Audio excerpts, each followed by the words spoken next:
नमस्कार मित्रों, स्वागत है आपका हमारे YouTube channel pathfinder institute Kanpur में। और आप पढ़ेंगे मैथ्स विद योगेश राजपूत। और आज के इस वीडियो में हम बीएससी प्रीवियस के विद्यार्थियों के लिए उनका पाठ्यक्रम लेकर आए हैं। तो सबसे पहले हम लोग जानेंगे कि बीएससी प्रीवियस में कौन कौन सी किताबें अध्ययन करनी होती हैं, कितने पेपर होते हैं। इसके बाद हम लोग अपना पाठ्यक्रम की शुरुआत करेंगे। तो आइए मुस्कुराते हुए एक प्यारी सी मुस्कान के साथ और आपकी मोहब्बत के साथ स्टार्ट करते हैं आज के वीडियो का ये सेशन। बीएससी फर्स्ट ईयर यानी बीएससी प्रीवियस की अगर बात करें तो यहां पे हमारे पास बेटा 3 पेपर होते हैं। Paper first, paper second, paper third. यहां पर पेपर फर्स्ट में मॉडर्न अलजेब्रा, ट्रिग्नोमेट्री, कन्वर्जेंस, और पेपर सेकेंड में हमें पढ़ना होगा डिफरेंशियल कैलकुलस, इंटीग्रल कैलकुलस, और पेपर थर्ड में 3 डायमेंशनल कोऑर्डिनेट और 2 डायमेंशनल कोऑर्डिनेट।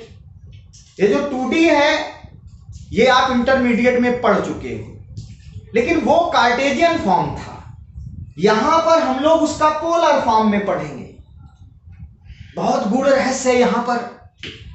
पोलर फॉर्म कैसे बना, कार्टेशियन फॉर्म कैसे बना, हम इन सारी बातों को पढ़ेंगे, लेकिन थोड़ा सा इंतजार करना होगा। और इंतजार जब ज्यादा होता है पढ़ाई का मजा तभी आता है। तो आइए, मैंने कहा कि ये पोलर फॉर्म में होगी या इसी को कोनिक्स बोलते हैं। और नेक्स्ट बुक जो पेपर थर्ड में है वो वेक्टर कैलकुलस की होगी। हम यहां पर स्टार्ट क्या करने वाले हैं? हम लोग स्टार्ट करेंगे डिफरेंशियल कैलकुलस। पेपर सेकेंड का डिफरेंशियल कैलकुलस स्टार्ट करेंगे। अच्छा, एक बात और मैं आपको बता दूं कि विभिन्न यूनिवर्सिटीज में वस्तुनिष्ठ प्रश्न आते हैं। तो यहां पे अगर हम कानपुर यूनिवर्सिटी की बात करें कि कौन पेपर हमारा वस्तुनिष्ठ होगा या ऑब्जेक्टिव होगा, तो उसमें हमारा प्रथम पेपर और थर्ड पेपर आपका ऑब्जेक्टिव आता है। आप अपनी यूनिवर्सिटी के अकॉर्डिंग तय कर लीजिएगा कि हमारा कौन सा पेपर ऑब्जेक्टिव है, ये आप पे डिपेंड करता है। तो चलिए आइए स्टार्ट करते हैं डिफरेंशियल कैलकुलस। एक बात मैं आपसे बड़े प्यार से पूछना चाहूंगा कि आप इंटरमीडिएट से कैलकुलस का नाम सुने होंगे फर्स्ट ईयर से। तो यहां पे आपने कैलकुलस सुना था और सर ने आपको सीधा कैलकुलस के क्वेश्चन बनाना शुरू कर दिया था। मैं आपसे क्वेश्चन पूछता हूं कि भाई ये कैलकुलस क्या है? कैलकुलस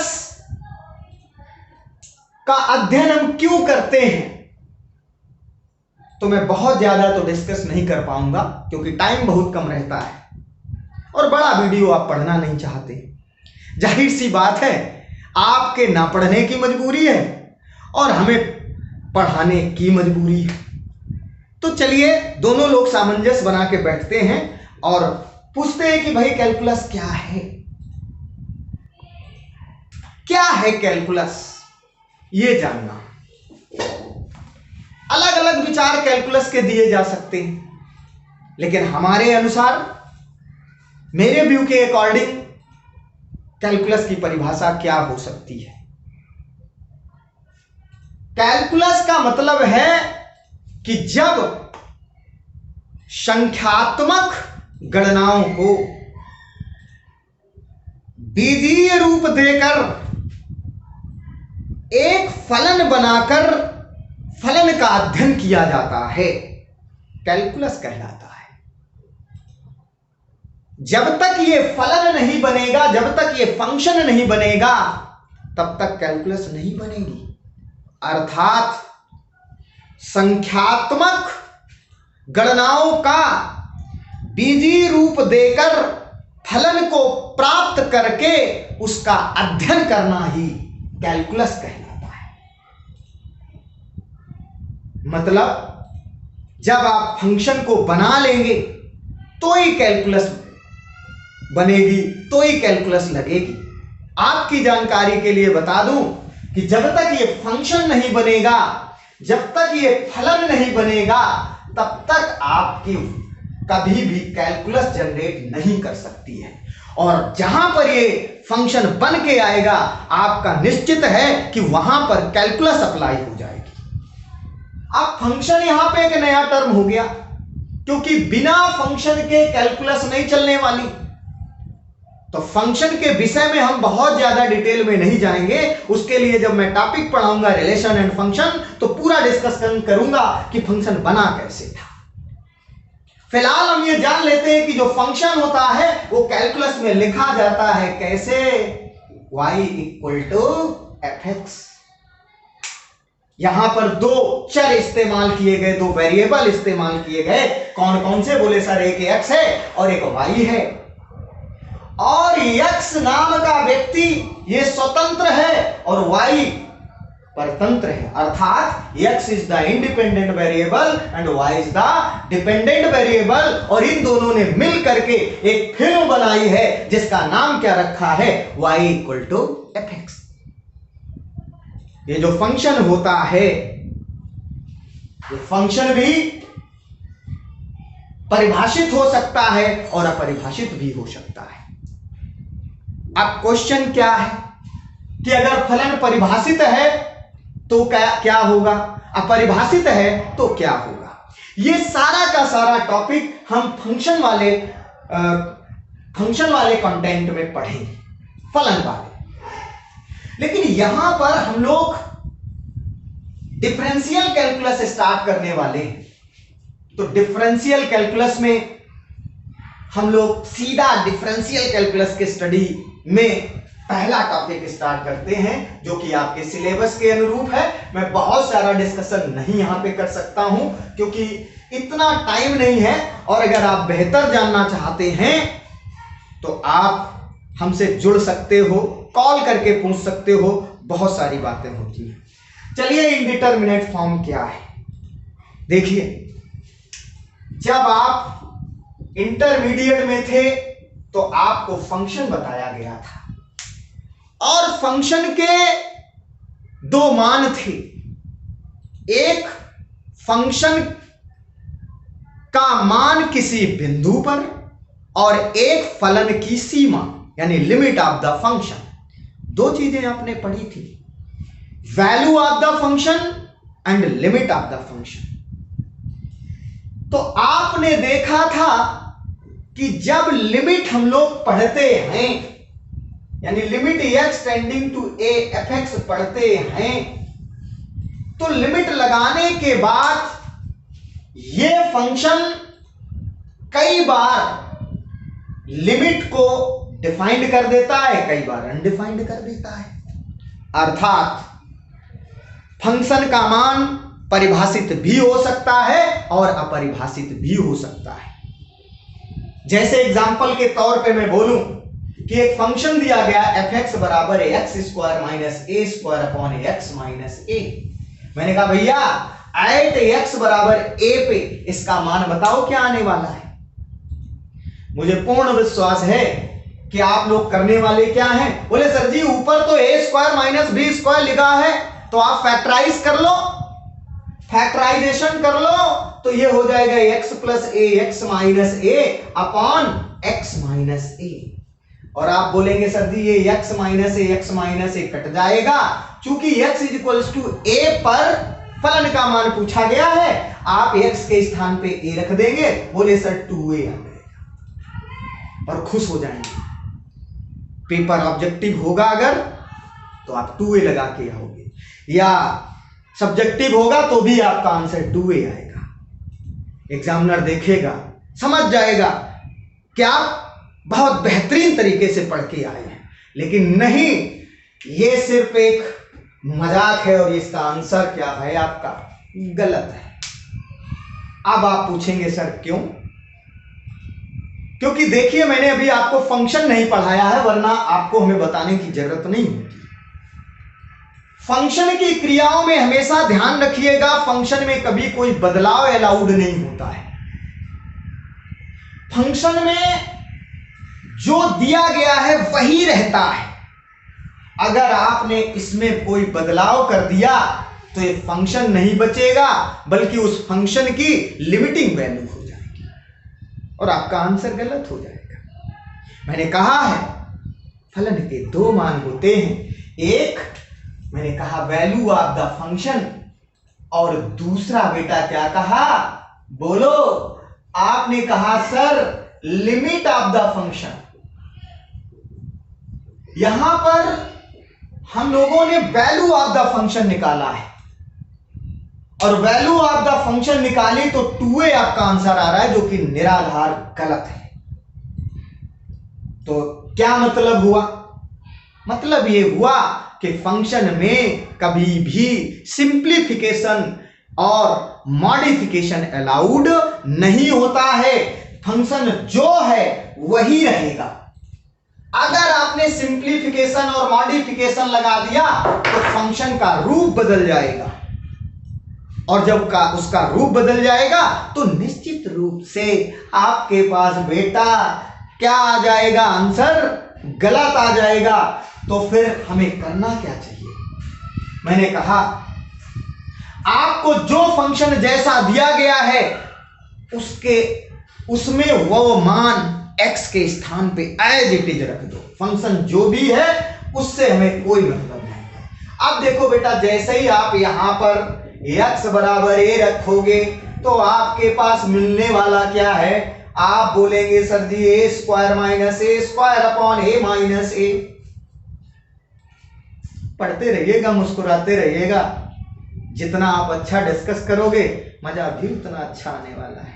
तो चलिए, मैंने कहा भैया इसी में से उसी को घटा दो, रिजल्ट 0। ये भी कट गया, मर गया 0। अब ऊपर भी 0 नीचे भी 0, तो बोले 0 बटे 0। क्या मान आ गया? 0/0। बहुत अच्छे ढंग से आप समझिएगा, मजा आने वाला है। अब ये 0/0 क्या है? ये तो अनडिफाइंड है, लेकिन कुछ लोग बहुत बुद्धिमान होते हैं, वो बोलेंगे सर जी 0 से 0 कट जाएगा आंसर। समझे ना? लेकिन बेटा इसका आंसर 1 नहीं आने वाला है, ये अनडिफाइंड है। अनडिफाइंड का मतलब है गणित में वो चीज है ही नहीं, गणित में इसका कोई अस्तित्व नहीं। अब आप हमसे पूछ सकते हैं तो फिर सर आप इसका मान कैसे निकालोगे? क्या x बराबर a पे मान नहीं निकल सकता इसका? मैंने कहा बेटा मान तो निकल आएगा, लेकिन फंक्शन का मान नहीं निकलेगा। तो फिर किसका निकलेगा? मैंने कहा उसके लिमिट, उसके सीमांत मान को परिभाषित किया जा सकेगा। अर्थात अगर हम इसका मान निकालना ही चाहते हैं तो इसकी लिमिटिंग वैल्यू को निकालना पड़ेगा। अर्थात इसको हम ऐसे करके लिखें, limit x tending to a, बोले x square minus a square upon x minus a। Very good. आप यहां पे देख पा रहे हो लिमिट लग गई, और लिमिट लग गई तो एक बात ध्यान रखो, यहां पे सिंप्लीफिकेशन भी हो जाएगा और यहां पे मॉडिफिकेशन भी हो जाएगा। अब लिमिट निकालना आपको बेहतरीन तरीके से आता है, बहुत सारे मेथड आपने पढ़े थे। मैं एक टुटका बताऊंगा, लिमिट निकालने का डायरेक्ट तरीका बताऊंगा कि एक चीज ध्यान रखो कि कौन कौन से रूल में लिमिट पढ़ाऊंगा बताऊंगा, लेकिन फिर भी मैं आपके लिए बता देता हूं यहां पे कि एक टोटका याद रखो, एक ट्रिक याद रखो, जिसको हम लोग बोलते हैं देसी राइफल। देसी राइफल याद रखो। अब देखिए ये मेथड है। अब ये देसी राइफल तुम्हें इसके ऊपर चलानी है। किसके ऊपर? जो ये फंक्शन दिया गया है। बस याद रखिएगा कि आपकी जो बुलेट है वो मिस नहीं होनी चाहिए। तो यहां पे देखिए बेटा क्या है, ये डायरेक्ट मेथड है। डायरेक्ट का मतलब लिमिट का क्वेश्चन देखा, लिमिट लगा दिया और आंसर भी फाइनाइट आ गया, दैट इज आंसर। फिर ई ई माने विस्तार विधि expansion method, S for substitution method, E for infinity method, R for rationalisation या परिमेयीकरण, एफ फॉर फैक्टराइजेशन गुणनखंड करके लिमिट निकालना, और L for L hospital rule. तो हम लोग पढ़ने वाले हैं आज के इस सेशन में इनडिटरमिनेट फॉर्म। तो डिस्कस हम लोग करेंगे एल हॉस्पिटल रूल को ही। तो मैंने कहा बेटा कि इसकी लिमिटिंग वैल्यू निकालो, और जैसे ही आपने इस फंक्शन में लिमिट को अप्लाई किया, इसने कहा कि मैं मॉडिफाइड भी हो सकता हूं, मैं सिंपलीफाइड भी हो सकता हूं। फिर क्या था, आपने कहा कि भाई इसमें सिंपलीफिकेशन कर दो। कैसे सर जी? फैक्टर कर दीजिएगा। तो इस आपने यहां पे फैक्टर करे, और फैक्टर करने के बाद जो अंश और हर में कॉमन फैक्टर थे काट दिए, डायरेक्ट लिमिट लगाई, आंसर क्या हो गया? 2। डेफिनेशन क्या बन गई? डेफिनेशन क्या बन गई लिमिट की? मैं लिमिट में पूरा डिस्कशन करूंगा, लेकिन अभी थोड़ा सा हमें पीछे जाना पड़ रहा है ताकि आप बेहतर समझ सको, अच्छा समझ सको। मैंने कहा भाई लिमिट की डेफिनेशन क्या हो गई? आपने कह दिया कि सर जी जिन बिंदुओं पर फंक्शन अपने आप को अपरिभाषित कर देता है, या जिन बिंदुओं पर फलन अपना मान निकालने में असमर्थ होता है, उन बिंदुओं पर फलन का मान निकालने के लिए जिस युक्ति का प्रयोग किया जाता है उसे क्या कहा जाता है? लिमिट कहा जाता है, सीमा कहा जाता है। बहुत बेहतरीन बात है। आपको गणित में दो ही चीजें बहुत परेशान करने वाली हैं। एक सीमा, ये तब भी परेशान कर रही है। आप देखिएगा जहां भी सीमा जुड़ेगी परेशानी का सबब होगा, चाहे भारत पाकिस्तान हो, चाइना और भारत हो, या कोई भी देश हो, हर एक में सीमा परेशान करती है। दूसरी रेखा, रेखा भी आपको बहुत परेशान करती है। चलिए हम लोग आते हैं, खैर ये सारी बातें छोड़ते हैं, अपने टॉपिक पे आते हैं। मैंने कहा भाई whenever the function is unable to giving its value, then we can find the limiting value of the function, that is called the limit of the function। अब जब आप लिमिट जान गए हो तो लिमिट को निकालना आप बेहतरीन तरीके से जानते हो, उसके मेथड भी पता है। लेकिन मैं यहां पे पढ़ क्या रहा हूं? बोले इनडिटरमिनेट फॉर्म। इनडिटरमिनेट क्या है? मैंने कहा इनडिटरमिनेट फॉर्म आपने लिख लिया। वे फॉर्म जो मीनिंगलेस होते हैं, जिनका कोई अर्थ ही नहीं होता है, क्या कहलाते हैं? इनडिटरमिनेट फॉर्म कहलाते हैं। अर्थात अब आप अपने टॉपिक में चलेंगे और लिखेंगे the form which are meaningless, which are meaningless, meaningless अर्थात जिनका कोई अर्थ नहीं होता है, जिनका कोई अस्तित्व नहीं होता है, उन्हें क्या कहा जाता है? Indeterminate form. अब मैंने कहा भाई ये किस रूप में होते हैं? मैंने कहा फॉर एग्जाम्पल, कैसे कैसे रूप में आपके पास इनडिटरमिनेट फॉर्म मिलेंगे। इनडिटरमिनेट फॉर्म को अनडिफाइंड फॉर्म भी बोला जाता है। मैंने कहा for example 0/0, infinity upon infinity, infinity minus infinity, 0 into infinity, infinity power 0, 0 power 0, 1 power infinity etc। ये आप देख रहे हो कि ये जो वैल्यूज लिखी हैं ये गणित में है ही नहीं। इनफाइनाइट नाम की चीज गणित में होती ही नहीं है। उसे हम एक स्टैंडर्ड मान चुके हैं कि भाई ये इंफिनिटी हो गई, अनडिफाइंड हो गई, अपरिभाषित हो गई। मैंने कहा ये समस्त फॉर्म मीनिंगलेस हैं, इसीलिए इनका नाम क्या रखा गया? बोले इनडिटर्मिनेट फॉर्म। आइए, जब कभी फंक्शन में आप लिमिट लगाओगे तो ऐसे रूप मिलेंगे, और इन रूपों का अध्ययन ही हम लोग इनडिटर्मिनेट फॉर्म्स के रूप में जानते हैं। तो आइए, इनसे निपटने के लिए हमें क्या क्या करना चाहिए? तो उसके लिए हमें शस्त्र विद्या, अस्त्र विद्या आनी चाहिए।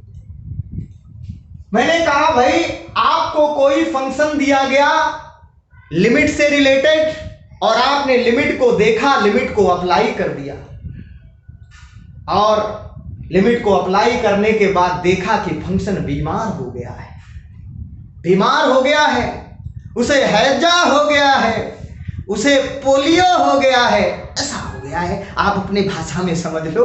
मैंने कहा भाई, आपने लिमिट लगाई और वो मीनिंगलेस हो गया, अनडिफाइंड हो गया। जब भी फंक्शन को बीमारी लग जाए तो इसको एक हॉस्पिटल में भर्ती करा दो। कौन सा हॉस्पिटल? जब कोई आपका जो सेलिब्रिटी होता है वो बीमार होता है, कहते भैया उसको लीलावती हॉस्पिटल में एडमिट करा दो। यहां का लीलावती हॉस्पिटल एल हॉस्पिटल है। तो आपका फंक्शन बीमार हो गया है, इसे मलेरिया हो गया है, चलिए इसको एल हॉस्पिटल नाम, एल हॉस्पिटल में भर्ती करा देते हैं। अब एल हॉस्पिटल रूल क्या है वो जान लेते हैं। तो मैं पहला फॉर्म पढ़ूंगा 0/0, 0/0 फर्स्ट फॉर्म। ये पहला फॉर्म है 0/0 फॉर्म। एक एक करके हम लोग पढ़ेंगे। अब देखिए एल हॉस्पिटल रूल क्या था। एल हॉस्पिटल रूल कुछ नहीं है बेटा, बहुत आसान है। अगर कोई फंक्शन आपको ऐसे करके लिमिट के रूप में दिया गया है, limit x tending to a fx upon gx, आपने लिमिट को देखा और देखते ही लिमिट को अप्लाई किया, ये आया fa/ga। अब अगर इसका मान 0 आ गया और इसका मान भी 0 आ गया तो ये अनडिफाइंड हो जाएगा, अनडिफाइंड। अब अगर ये अनडिफाइंड हो गया तो एल हॉस्पिटल रूल ये कहता है क्या? बोले बाई एल हॉस्पिटल रूल आपको क्या करना है? ऊपर वाले फंक्शन का और नीचे वाले फंक्शन का, अर्थात अंश और हर का अलग अलग x के सापेक्ष अवकलन कर दे। यानी limit x tending to a d/dx of fx और d/dx ऑफ gx। अब आपको डिफरेंशिएशन आना चाहिए। डिफरेंशिएशन आता है तो आप इसको बेहतर तरीके से समझ पाएंगे। चलिए इसको नोट कर लेते हैं और मैं इसको साफ कर देता हूं, आप उसी के आगे लिखते रहेंगे। मैंने कहा भाई ये आ जाएगा limit x tending to a f'(x) और g'(x)। एक बार पुनः आप आंख बंद करके क्या करिए, लिमिट को अप्लाई करो और सपोज करो ये फिर से 0/0 आ गया। आपने कहा अप्लाइंग लिमिट, लिमिट अप्लाई कर दी और आपके पास 0/0 आ गया। तो फिर से क्या करो, एल हॉस्पिटल रूल लगाओ। Again apply L hospital rule. अब ये बेटा कब तक चलेगा? ये तब तक चलेगा जब तक कि हमारा फाइनाइट आंसर नहीं मिल जाता। तो लिख देंगे this process will be repeated, this process will be repeated till we not get the finite value, जब तक आपको फाइनाइट वैल्यू नहीं मिल जाती तब तक ये प्रोसेस करते रहे। ये तो एल हॉस्पिटल रूल था। अब कुछ लोग तो जिन्होंने इंटरमीडिएट में बेहतरीन तरीके से पढ़ा है उनको तो ये बात समझ में आ गई, और कुछ लोगों को समझ में नहीं आई। बैठे बैठे कोई चौका लगा रहा है, कोई छक्का लगा रहा है, ये गया वो गया। लेकिन नहीं, अब देखिए हम लोग यही बात अगर एग्जाम्पल से लेंगे तो पक्का समझ में आएगी। आप लोग हमारी बात को समझ रहे होंगे। आप मुस्कुराते रहें थोड़ा सा, क्योंकि जब आप मुस्कुराते हैं तभी हमें आपसे ऊर्जा मिलती है। आप मुंह बनाते तो मैं समझ जाता हूं आपके कुछ भी पल्ले नहीं पड़ रहा है। आइए एक बार फिर से भगवान राम का नाम लेते हैं और क्वेश्चन स्टार्ट करते हैं कि जो ये मैंने फंडामेंटल बताया है एल हॉस्पिटल रूल का, इसका एप्लीकेशन कैसे किया जाए। तो मैंने कहा भाई एक क्वेश्चन लेते हैं, बेहतरीन एक खूबसूरत सा क्वेश्चन आपके स्क्रीन पर ये रहा। फॉर एग्जांपल मैंने कहा solve limit x tending to 0 sin x बटे x। आपको करना क्या है, आपको बताना है इसका आंसर क्या आने वाला है। बहुत अच्छे तरीके से प्यार भरी निगाहों से देखो, जैसे ये तुम्हें देख रहा है वैसे तुम भी इसको देखो। और मैंने कहा लिमिट का क्वेश्चन देखो और लिमिट को अप्लाई कर दो। आपने प्यार से लिखा, क्या लिखा सर जी, लिख दो अप्लाइंग लिमिट, लिख दिया जाए। यही तो करना था। क्यों भाई, लिमिट को अप्लाई करोगे क्या मिलेगा, बोले लिमिट x, लिमिट अप्लाई कर रहे हैं तो यहाँ पे साइन 0 बटे 0। अब कुछ लोग होंगे जिन्हें साइन 0 का मान नहीं पता होगा तो थोड़ा सा मुस्कुरा लेंगे, लेकिन हम फिर से कहते हैं साइन 0 का मान 0 बटे 0। कैसा आया बेटा, अब ये हीरो नहीं बचा, क्या हो गया, अनडिफाइंड। मैंने कहा था अगर 0 बटे 0 का रूप बनता है तो आप क्या करेंगे, एल हॉस्पिटल लगाएंगे। मैंने कहा क्या भैया फंक्शन बीमार है तो क्या करो, इसको भर्ती करा दो बाय एल हॉस्पिटल रूल। लिख दिया एल हॉस्पिटल रूल क्या होता है, लिख देंगे। मुस्कुराते हुए, प्रभु का ध्यान करते हुए, गणित माता की जय जयकार करते हुए ऐसे लिखते चले जाएंगे। और देखिएगा आप लोगों में से अवकलन बेहतरीन आता होगा। Differentiation dOdx of sin x बोले cos x, ddx of x बोले 1। मैंने कहा भैया ये आ गया, अब लिमिट को पुनः अप्लाई करो, अगेन अप्लाइंग लिमिट। मजा आ रहा है, आनंद रस की अनुभूति होनी चाहिए, जैसे जैसे पढ़ोगे और आनंद आएगा। अगेन अप्लाइंग लिमिट, जरा बेटा लिमिट को अप्लाई करो तो कितना मिल जाएगा, cos 0 दैट इज क्लियर। आप लोग आंसर लिख देंगे और ऐसे करके थोड़ी देर मुस्कुरा लेंगे। आप समझ गए होंगे, मुझे विश्वास है कि आप हमारी पूरी बात को समझ पा रहे हैं। और यही फंडामेंटल में मैंने बताया था कि fx बटे gx लिखा है, लिमिट को अप्लाई करो, उसका मान 0/0 तो एल हॉस्पिटल लगाओ। अगर ये फिर से 0/0 तो फिर से एल हॉस्पिटल लगाओ। कब तक, जब तक कि हमारे पास लिमिट का एक फाइनाइट मान नहीं आ जाता।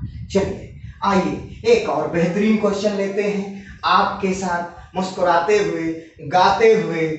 क्या भाई, तू ही मेरी मंजिल और तू ही मेरा अरमान। आप लोग बेहतर तरीके से गाना गाना जानते हैं, तो देखिए एक और क्वेश्चन लेते हैं ईमानदारी के साथ, ऐसे थोड़ा मुस्कुराते हुए। भाई अगर आप मुस्कुराएंगे नहीं, आप हंसेंगे नहीं तो फिर मजा नहीं आने वाला है। मैंने कहा भैया ये क्वेश्चन दिया, एक बहुत खूबसूरत सा क्वेश्चन आपके स्क्रीन पे दिख रहा है। आपको ये देख रहा है आप, और आप उसे देख रहे हैं। मजे की बात ये दोनों टेंशन में हैं। उसको लग रहा है ये सॉल्व नहीं कर पाएगा और आपको लग रहा है मैं इसे सॉल्व कर दूंगा। बिल्कुल सॉल्व कर दो, आपके पास विद्या है। और राक्षस किसी भी टाइप का आए, बस गुरु द्रोणाचार्य जी जैसा होना चाहिए। तो फिर निश्चित रूप से आपको पता होगा क्या करना चाहिए। मैंने कहा क्वेश्चन लिमिट का दिखा, लिमिट अप्लाई करो। आपने लिमिट को अप्लाई किया और लिख दिया अप्लाइंग लिमिट। चलो भैया अप्लाइंग लिमिट कर दो। फिर क्या था, ये तो 0 माइनस साइन 0 बटे 0। अब भैया ये 0 बटे 0 आएगा नहीं आएगा? फिर क्या, इसको आप बोल देंगे अनडिफाइंड। बोलो भाई बोलो, पक्को। तो जाहिर सी बात है अगर 0/0 आया है तो लिख देंगे। क्या अप्लाई करोगे? By L hospital. क्यों भाई? L hospital rule. पक्को पक्को अक्को बक्को। तो चलिए आगे लिखते हैं कैसे। मैंने कहा भाई एल हॉस्पिटल रूल क्या है, limit x tending to 0 d over d x आप x माइनस साइन एक्स बटे में कितना मिलने वाला है, डी डी एक्स आप एक्स क्यूब। अलग अलग अवकलन करना है। मैंने कहा भाइयों ये आएगा लिमिट x टेंडिंग टू 0, ये आएगा 1 माइनस cos x और अपॉन में 3x स्क्वायर। आएगा बेटा? नहीं आएगा? आएगा ना। फिर क्या है, आपके पास ये चीज आ गई तो मैंने कहा फिर से लिमिट को अप्लाई करो। आप ईमानदारी से गुनगुनाते हुए मुस्कुराते हुए वीर तुम बढ़े चलो, धीर तुम बढ़े चलो, और अप्लाई करते हुए किसको? लिमिट को। Again applying limit. आपके पास क्या मिलेगा? आप कहेंगे 1 माइनस cos 0 बटे 3 इंटू 0। देखा बेटा 1 माइनस 1 बटे 0, 0 बटे 0 क्या हो गया? बोले अनडिफाइंड हो गया। और अगर अनडिफाइंड हो गया फिर क्या था? आप कहेंगे सर जी ये भी अनडिफाइंड हो गया। तो डरने की जरूरत नहीं है, एक बार पुनः क्या कर दो, एल हॉस्पिटल रूल लगा दो। तो लिख देंगे again applying the L hospital. बेहतरीन, कलर बदल गया। Again applying L hospital rule. L hospital rule. बेहतरीन भाई, अंदाज ही निराला है। फिर क्या है, आइए लगा देते हैं लिमिट। बेचारे के ऊपर लिमिट लगाई तो 0/0 एल हॉस्पिटल लग रहा। भैया समझ में आ रहा है? अगर समझ में आ रहा है तो बहुत अच्छी बात है, और नहीं आ रहा है तो इससे बेहतर बात क्या हो सकती है। चलिए यहाँ पे क्या आने वाला है, डी डी एक्स आप 3x स्क्वायर। जरा बेटा इसको कैलकुलेट करो। मुझे लगता है आप सीख चुके हैं कैलकुलस में, अवकलन आपको आता होगा। तो यह आएगा cos का माइनस साइन, तो ये प्लस का साइन x और बटे 6x। ये वैल्यू आ गई। अभी मैंने कहा भैया ये फिर से ऐसी वैल्यू आ गई, तो फिर से आप क्या करो, लिमिट को अप्लाई कर दो। जरा बेटा लिमिट को अप्लाई करो। यहां पे लिख देंगे again applying limit. Again applying limit. ईमानदारी से पढ़ते रहो, मस्ती के साथ बस करते रहिएगा। साइन 0 बटे 0, 0 बटे 0, पक्को अक्को बक्को। तो 0 बटे 0 फिर से आ गया, तो फिर क्या करोगे, by L hospital rule. Again apply कर दो बेटा। तो लिमिट x टेंडिंग टू 0 इसमें लगेगा, तो D d x of sine x बटे D d x of 6x। अभी कितना मिलेगा? आप बोलेंगे सर जी ये यहाँ पे ऐसे करके आ गया, cos x अपॉन में 6। फिर से लिमिट लगा दो बेटा, तो क्या मिलने वाला है, cos 0 बटे 6। आप cos 0 का मान कितना जानते हो, 1/6। आप देख पा रहे हो, आपकी नजर देख रही है कि आंसर कितना आ गया है, 1/6 आ गया है। और यही इस क्वेश्चन का आंसर हो जाएगा। मुझे लगता है आप हमारी बात को बेहतरीन तरीके से समझ पा रहे हैं। आइए, तो ये था आज का सेशन जिसमें हमने स्टार्टअप किया है इनडिटरमिनेट फॉर्म को, और उसमें हम पढ़ क्या रहे हैं, 0/0 फॉर्म। इससे रिलेटेड और भी एग्जांपल हम लोग नेक्स्ट वीडियो में करेंगे। तब तक के लिए नमस्कार, खुदा हाफिज, धन्यवाद, जय हिंद, जय भारत।